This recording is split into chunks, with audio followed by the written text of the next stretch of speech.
Can you believe that the F word has been around since the 1300s?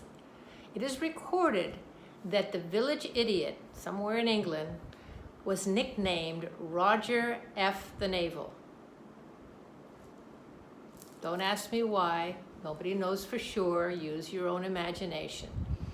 In the 1400s, they found a coded poem in a monastery, some monastery documents. And after they decoded it, it read, "They are not in heaven because they F women." That's the 1400s. In the 1500s, in another document found in another monastery, as a side note written in the side of the page, I can't remember what's called now, the margin, there's a notation that says, "effing abbot." Now, I'm pretty sure they were not using it as an intensifier. I think they were using it in the literal sense, and he's probably one of the ones that's not going to go to heaven. But it's interesting that the F word, the both times that it's found recorded, is in the monasteries. I'll leave that to your interpretation. But you figure this, maybe Christopher Columbus arrives in Plymouth, looks around, and says, "I am so effed, this is not effing India." Possible, he could have said it. I mean, no, he couldn't have said it because he couldn't speak English. But if he had any knowledge of the English language, I'm sure that's one of the words he probably would have used a lot, considering all he had to go through. But what I'm trying to say is the F word has been around for hundreds and hundreds of years. By the late 1500s, it's being included in a very small dictionary. I don't even know if it was called a dictionary in those times, but it was the World of Words, and it was, I think, an Italian English translation dictionary, but it was probably the first formally printed F word. In 1893, it appears in a slang dictionary as a verb, an adjective, and an adverb. So it's beginning to get some usage, of course, mostly low class, because it's still considered extremely vulgar and crass. But you don't have to remember all these dates. Believe me, I can hardly keep them straight.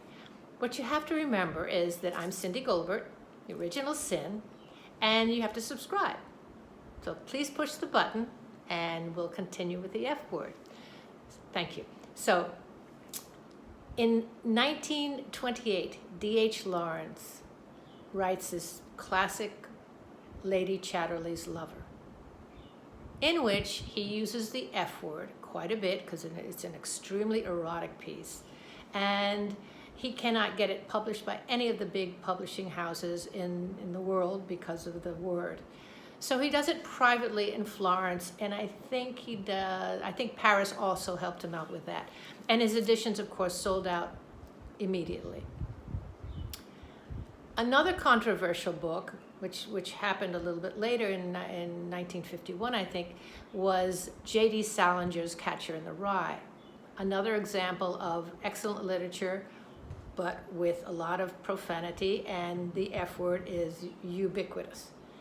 Again, they're having problems getting these books printed. In 1960, finally, Grove Press in New York says, enough is enough. We're going to take this to court. We want to print the books the way they were written. And they do. They go to court, and they win the case. So on the coattails of this, Penguin Books in England says, okay, if they did it, we're going to do it. They go to court, and they win. So now you have the biggest, I think at the time, the biggest publishing firms in the world printing all these books that have the F word, and it is being read by everybody. I think I read Lady Chatterley's Lover when I was maybe 18 or 19. I had never seen the word in print. I had never heard the word, and I definitely had never uttered it. I don't think I said the F word until I was maybe 25 or 26. In my in my home, the swear words were "God damn it" and "go to hell." That was it.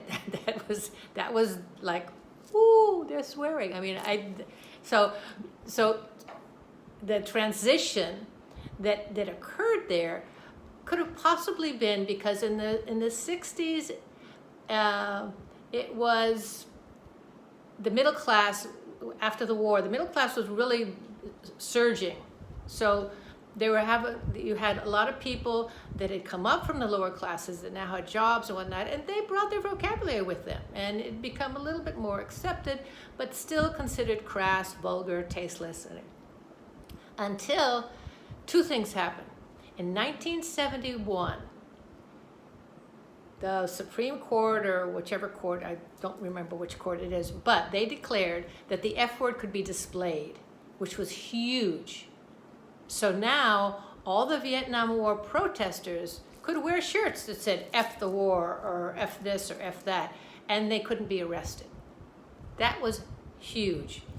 On the tails of that, you have the largest, most respected dictionary in the world, the Oxford English Dictionary, accepting the F word and into their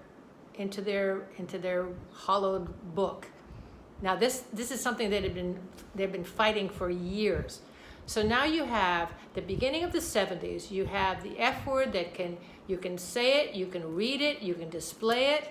You have a middle class that is now 60% of the population of the United States, and everybody is using the F word. And it becomes the most versatile word in the English language. The F word, okay? The F word is now a verb, a noun, an adjective, an adverb, an interjection, and according to Wikipedia, and you can check this out yourself, I am not making this up, it is a grammatical ejaculation. What can I tell you? So the word is being used profusely to the point where we are not using our vocabulary, we are using the F word, especially as an adjective.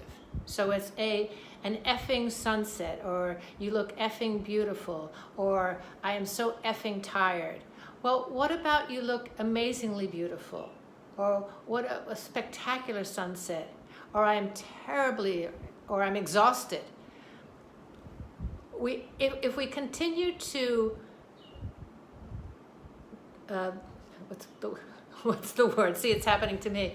If we continue to diminish the amount of words we use, and you compound that with the fact that we're on our machines all the time, so we're not communicating verbally, we're going to end up with a problem. We're going to end up with a problem where people don't talk and can't talk because we're losing our words. So what I'm saying is, use synonyms.